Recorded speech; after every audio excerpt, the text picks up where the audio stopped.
Hello' students, আজি লৈছোঁ class 7-ৰ উন্মেষ কিতাপখনৰ ক্লাছ 7-ৰ 5 নম্বৰ পাৰ্ট ভলুক আৰু বটুৱা পাৰ্টটোৰ সম্পূৰ্ণ কুৱেশ্যন আনচাৰ। গতিকে তোমালোকে ভিডিঅ'টো স্কিপ নকৰাকৈ সম্পূৰ্ণকৈ চাই যাবা আৰু যিসকলে এইটো চেনেলত নতুনকৈ আহিছে চেনেলটো ছাবস্ক্ৰাইব কৰি দি আছে। তলত প্ৰশ্নকেইটাৰ উত্তৰ দিয়া। ভলুক আৰু বটুৱা কোন আছিল?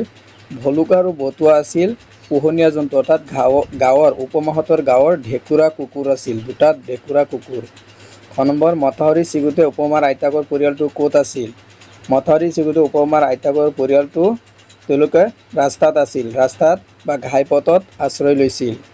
ইয়াত প্ৰিণ্টিং মিছ হৈ আছে, যে তোমালোকে উপমাহঁতৰ পৰিয়ালটো ৰাস্তাৰ ঘাইপথত আছিল। তাৰপিছত গ নম্বৰটো, চৰকাৰে কিয় সতৰ্কমূলক বাৰ্তা প্ৰেৰণ কৰিছিল?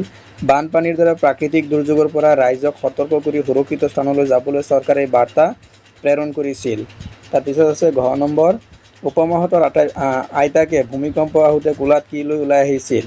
উপমাৰ আইতাকে ভূমিকম্প আহোঁতে কোলাত গাৰুটো লৈ ওলাই আহিছিল। ইয়াত প্ৰিণ্টিং মিছ হৈছে এটা। ঙ নম্বৰটো, চাং কি? ইয়াক কি কামত ব্যৱহাৰ কৰা হয়? চাং হ'ল বাঁহ বা কাঠেৰে মাটিতকৈ ওপৰত সজা এক মঞ্চ। বানপানীৰ সময়ত আশ্ৰয় ল'বলৈ আৰু বস্তু বাহানি সুৰক্ষিত কৰি ৰাখিবলৈ ইয়াক ব্যৱহাৰ কৰা হয়। কৃত্ৰিম বানপানী হোৱাৰ কাৰণসমূহ কি কি? চহৰ অঞ্চলত পৰিকল্পনাহীনভাৱে নলা নৰ্দমা আৰু প্লাষ্টিক আদি আৱৰ্জনা পেলাই পানী যোৱা পথ বন্ধ কৰাৰ বাবে কৃত্ৰিম বানপানীৰ সৃষ্টি হয়। তাৰপিছতে গাঁৱৰ মানুহবোৰ ঘাইপথৰ দাঁতিত তম্বু তৰি কিয় থাকিবলগীয়া হৈছিল? বানপানীয়ে গাঁৱৰ ঘৰ দুৱাৰ বুৰাই পেলোৱাৰ বাবে নিজৰ জীৱন আৰু পোহনীয়া জীৱ জন্তুবোৰ ৰক্ষা কৰিবলৈ মানুহবোৰে ওখ ঘাইপথৰ দাঁতিত আশ্ৰয় লৈছিল। তাৰপিছত হৈছে দুই নম্বৰটোত দিয়া আছে, ভাবা আৰু উত্তৰ লিখা। উপমা আৰু ভায়েকক দেখি মাক দেউতাক আৰু আইতাকৰ মুখলৈ পানী আহিল। ইয়াত মুখলৈ পানী অহা বাক্যটো কি বুজাইছে? ইয়াত মুখলৈ পানী অহা মানে হৈছে অতিশয় ভয় বা চিন্তাৰ পিছত মনলৈ হাতনি বা সকাহ পোৱা অৱস্থা, আশ্বস্ত হোৱা বুজাইছে।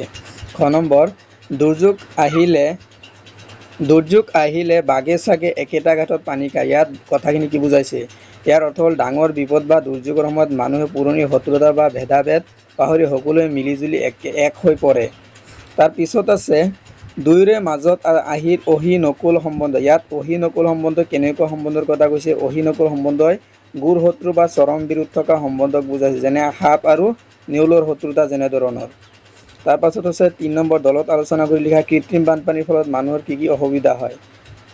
ৰাস্তা ঘাট বুৰি যায়, যাতায়াত বন্ধ হয়, ঘৰ দুৱাৰত পানী সোমায়, সম্পত্তি নষ্ট হয় আৰু লেতেৰা পানীৰ পৰা বেমাৰ আজাৰ বিয়পে। খ নম্বৰ, এইটো চাই যোৱা। প্ৰাকৃতিক বানপানীৰ ফলত গ্ৰামাঞ্চলত কি কি ক্ষতি হয়? খেতিপথাৰ শস্য নষ্ট হয়, পোহনীয়া গৰু ম'হ খাদ্যৰ অভাৱত মৰে আৰু কেঁচা ঘৰ দুৱাৰ ভাঙি মানুহৰ গৃহহাৰা হৈ পৰে।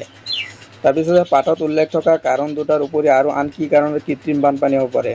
যেনে পাহাৰৰ মাটি কাটি বৈ আহি নলা বুৰাই পেলালে আৰু বিল বা জলাশয়ত পুতি ঘৰ দুৱাৰ নিৰ্মাণ কৰিলে কৃত্ৰিম বানপানী হয়।